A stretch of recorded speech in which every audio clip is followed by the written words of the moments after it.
Польшча адкрые мяжу з Беларусю, калі Кітай дапаможа спыніць правакацыі з беларускага боку. Так заявіў кіраўнік польскага МЗС Радослаў Сікорскі ў садсетцы X і на польскім тэлебачанні.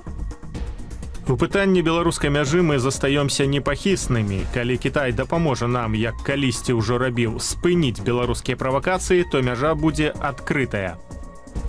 12 верасня Польшча закрыла рэшту памежных пераходаў з нашай краінай, спаслаўшыся на небяспеку ад вучэння ў захад 2025. Прыпынены не толькі пасажырскі рух, але і чыгуначны транзіт грузаў маршрутам Кітай-Еўразвяз. На мінулым тыдні міністр Радослаў Сікорскі і кіраўнік замежнапалітычнага ведомства Кітаю Ван Ї правялі перамовы з гэтай нагоды. Польскі бок звярнуў увагу на неабходнасць спынення гібрыдных атак на мяжы, інспіраваных рэжымам Лукашэнкі. На дадатак, Варшава заклікае да вызвалення штурма ў Беларусі журналіста і дзеяча польскай меншасці ў Беларусі Анджэя Пачобута, а таксама манаха-кармеліта Гжэгаша Гавела, якога вінавацяць у нібыта шпіянажы. Калі менавіта адбудзецца адкрыццё памежных пераходаў паміж Польшчай і Беларусю? На гэтае пытанне паспрабаваў адказаць у эфіры студыі Белсат палітычны аглядальнік выдання «Позірк» Александр Класкоўскі. Рызыкну зрабіць і болей аптымістычны прагноз. Не выключаны варыянт, калі цягам некалькіх тыдняў або месяцаў ўсё ж такі будуць нейкія зрухі.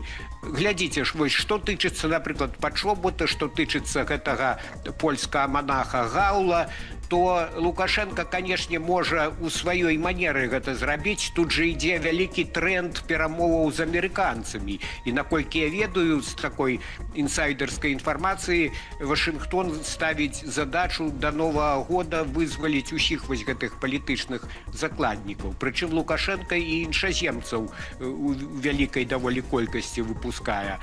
Таму ён можа гэта падаць як дыялог, шплён дыялогу з Амерыкай, а не як саступку палякам. Пасля закрыцця памежнага пераходу ў Тэрэсполі беларускія перавознікі шукаюць новыя шляхі ў Польшчу. Гэтак кампанія «Атлас-Бас» паведаміла пра 2 новыя маршруты з Менску і Горадні, якімі пасажыры паедуць у Варшаву праз Латвію. Шлях у дарозе са сталіцы Беларусі ў сталіцу Польшчы зойме як найменей 11 гадзінаў. Квіткі каштуюць ад 350 рублёў. Пры гэтым, згодна з новымі латвійскімі правіламі, для такой паездкі беларусам неабходна выканаць некалькі умоваў. Не пазней, чым за 48 гадзінаў да выезду запоўніць адмысловую анкету, а на дадатак дачакацца мэйлу з дазволам або забаронай на заезд.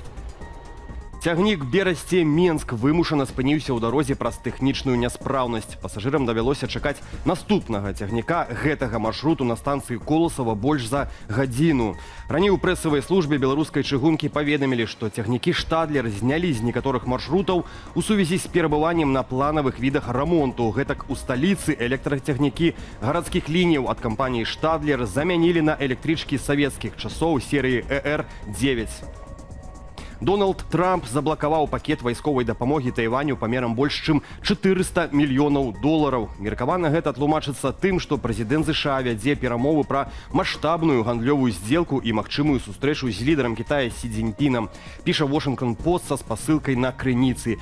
Неухвалены пакет вайсковай дапамогі ўключаў сучасныя боепрыпасы і аўтаномныя дроны, узбраенне больш смертаноснае ў параўнанні з папярэднімі пастаўкамі.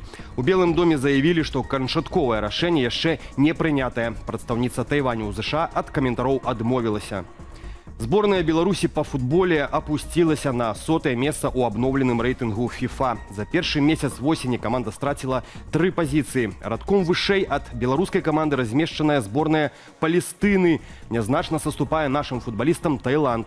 У вераснёвых матчах адбору да чэмпіянату свету падначаленыя Карласа Алёса былі разгромленыя ў гасцях Грэцыі з лікам 1-5, а затым на нейтральным полі ў Угоршчыне прайгралі Шатландыі 0-2. Узначальвае сусветны рэйтынг Іспанія, другая – Францыя. На 3-ю пазіцыю апусцілася Аргентына, што займала першае месца ў папярэдняй версіі рэйтынгу. У пасёлку Акцябрскім Гомельскай вобласці 42-гадовы мужчына сама меней 4 разы стрэліў ва ўласную 13-гадовую дачку з пнеўматычнага пісталета. Ён быў у нецвярозым стане. Дзяўчынка атрымала раненне ў сцёгны. Яна адмовілася пісаць заяву супраць бацькі, бо баялася страціць адзінага законнага прадстаўніка і трапіць у дзіцячы дом. Тым не менш, прокурор распачаў крымінальную справу за наўмыснае прычыненне лёгкага цялеснага пашкоджання. Бацьку дзяўчынкі пагражаюць грамадскія працы, штраф або арышт на папраўчыя працы на тэрмін да 1 года. Мужчына мае судзімасці за адміністратыўныя і крымінальныя правапарушэнні. Маці дзяўчынкі раней пазбавілі бацькоўскіх правоў. У Менску затрымалі 2 мужчынаў, якія на тэрыторыі менскага заапарку напаілі аленя газаваным напоем, паводзілі сябе неадэкватна, а свае дзеянні здымалі на мабільны тэлефон. Відэа, на якім мужчыны цягнуць жывёліну за рогі, фігуранты самі выклалі ў сацыяльнай сеткі. Аднак пасля таго, як атрымалі вялікую колькасць негатыўных каментароў, выдалілі. Пры гэтым рэзанансны ролік усё ж такі трапіў на вочы міліцыянтам. Цяпер праводзіцца правяранне. Дзеяннем затрыманых будзе дадзеная прававая ацэнка. Самі мужчыны прызналіся, што напярэдадні здарэння ўжывалі алкаголь і не задумваліся пра наступствы сваіх учынкаў. У Беларусі зафіксавалі адразу 2 выпадкі смерці ад укусаў насякомых. У Пінскім раёне 51гадовы мужчына паспеў паведаміць жонцы, што яго уджалі ў шэршань, пасля чаго адразу страціў прытомнасць. Медыкі канстатавалі смерць. Аналагічная трагедыя адбылася ў Івацэвіцкім раёне. 67гадовага пенсіянера ў руку уджаліла пчала.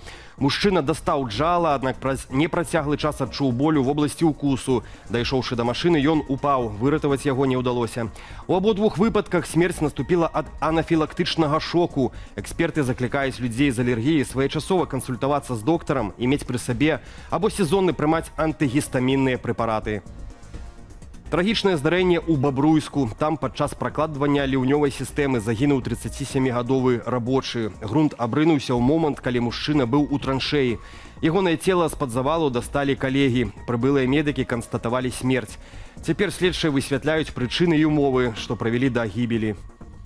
Ратавальнікі і 8 адзінак тэхнікі бралі ўдзел у ліквідацыі загарання ў рэстаране украінска-беларускай кухні «Чумацкі шлях» у Менску.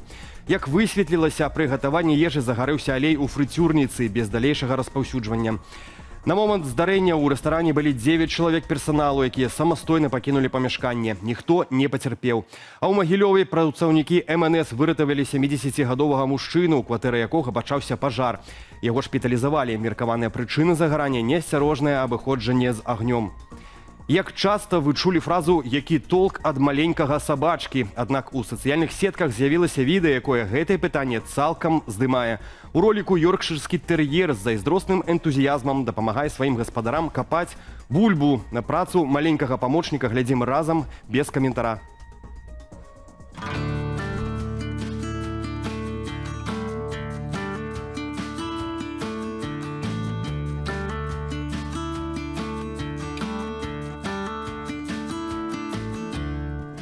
Фейкі пра улёткі для жонак вайскоўцаў былі чарговым эпізодам інфармацыйнай вайны паміж Расіяй і Украінай, але за гэтымі ўкідамі застаецца цалкам рэальная праблема – хатні гвалт.